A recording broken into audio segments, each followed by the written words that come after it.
people. So today I'll be taking you through my lower body workout. So this is a hamstring and glute dominant session, and this is something that I've been doing for a couple of years now, and it's definitely helped my hamstrings develop, especially when it comes to overall leg development. So what I do, I split my quad and my hamstring workouts. So Wednesday I'll do quads, and then Saturday I'll do hamstrings. One thing that I like to do in my hamstring workout is start off with the compound movement, the deadlift. And one thing that I didn't do in this particular video is record my first two sets, which is 60, 100, and then 140. And then slowly I work towards my working set. When it comes to the working set, ideally anything above 180, considering this is my second phase. So it's been a total of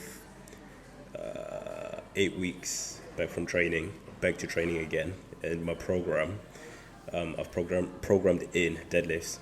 So my goal really is 220 from 5 to 8 reps, and then progressively increase the load from 240 to 260 kilograms, right? So the heaviest I've ever done was 260 for 2 reps, and then 240 for 4. So my goal is to beat that. So yeah, deadlift, that's my working set. So we did get to 220. It was good, but there's a few adjustments that I need to do when it comes to form. So I'm always looking at my pattern in terms of approaching the bar, how I feel, hips and alignment with the movement. So my little cues, I'm constantly refining those so I can execute the movement and feel good whilst performing the movement, considering this is a very heavy exercise. So the last thing you want to do is get injured. So yeah, deadlifts, pretty smooth, not bad. But as you can see on this set, I kind of fucked it up a little bit. My hips were a little bit too high, and I feel like I kind of rushed it a little bit. And I definitely wasn't braced in as I normally do. Ideally, I want my spine to be a little bit more neutral. There's a little bit of rounding in the back, which is completely fine if it's consistent throughout the whole entire movement. But for me, I know what that feels like within my hips, and definitely it wasn't a good set for me. And then the next exercise is a lying leg curl. This is a must if you want your hamstrings to grow. My first few years of training, the gym that I used to train in never had this machine. So whenever I find this machine in any gym, I literally just rep it out. Again, if you watch my previous video, I am eliminating all junk volume and going straight for the working set. So if it's your first exercise, rule of thumb, do 50% of your working set as your first warm-up set, and then one set in between, and then your working set. Depending how you feel and if you're comfortable with the bigger jumps, that's pretty good, especially if you're experienced as a lifter. But if you're relatively new, you might need a few more warm-up sets for the weight to get comfortable. So yeah, lying leg curls, I do 3 to 4 working sets, including a drop set. Again, the movement, really focusing on the eccentric part of the movement, which is the downwards, so going down on the movement. And then the concentric, not putting so much emphasis on that.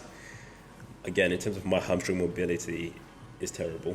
Like I can just about get my heel close to my glutes, but rarely do I ever get a kind of good range of motion at the concentric, but I'm working on that.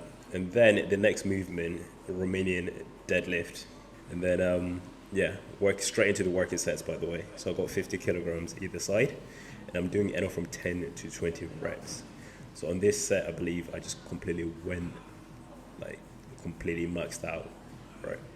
And it felt really good. I recommend this movement for glutes and hamstring.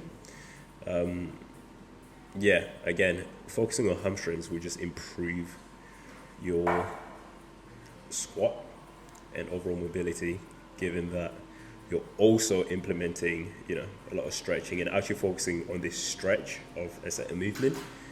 And ultimately it will support the other muscle groups like your quads when you're squatting. Again, having a strong, powerful glutes definitely is beneficial if you want to squat big weights. which you'll see in my quad workout. And then something that I've been doing recently, so adductors. Again, it's important to strengthen the supporting muscle groups, which you don't necessarily see or think about. So adductors is something that I've been implementing to just have overall better performance when it comes to squats and minimizing injury, because these muscle groups tend to be neglected. One thing that I like to do is also make sure that when I'm stretching, I also stretch those areas. And then the last exercise is calves. So when it comes to my calf exercises, they're very simple. Jump on the leg press, do 6 sets, up to 20 reps. And then if you want to get a bit fancy with it, do a drop set, followed by a superset, either standing, no weight, and then just straight to failure. Right. So when it comes to calves, you have to be quite aggressive in terms of your approach. You have to be persistent. You have to hit them as hard as you can. It does hurt, but at the same time, do not sacrifice the contraction in the form of, you want a good range of motion. Again, for me personally, my range of motion on calves or ankle mobility is not the best. I've literally fractured my ankles and sprained them so many times when I used to play basketball and riding BMX. And then to end the workout, just some stretching to really stretch out the groin area. For me, that is where things get a little bit tight. So I definitely prioritize that above everything else. My quads, they don't get too tight anymore. They used to. And then, stretch out the hamstrings. Again, very basic movements when it comes to mobility stretches. Again, you can have your own protocol when it comes to warm-up and your end of workout stretch routine, right? So as you can see, for me, very, very straightforward. Nothing too crazy. Guys, I hope you enjoyed this workout. Stay tuned for the next one. This is my lower body workout, prioritizing deadlifts as the main lift of the workout. So stay tuned to see how far we can get on in terms of weight. Ideally, we want to start tapping into 260 kilograms for reps. So guys, stay tuned. Ciao.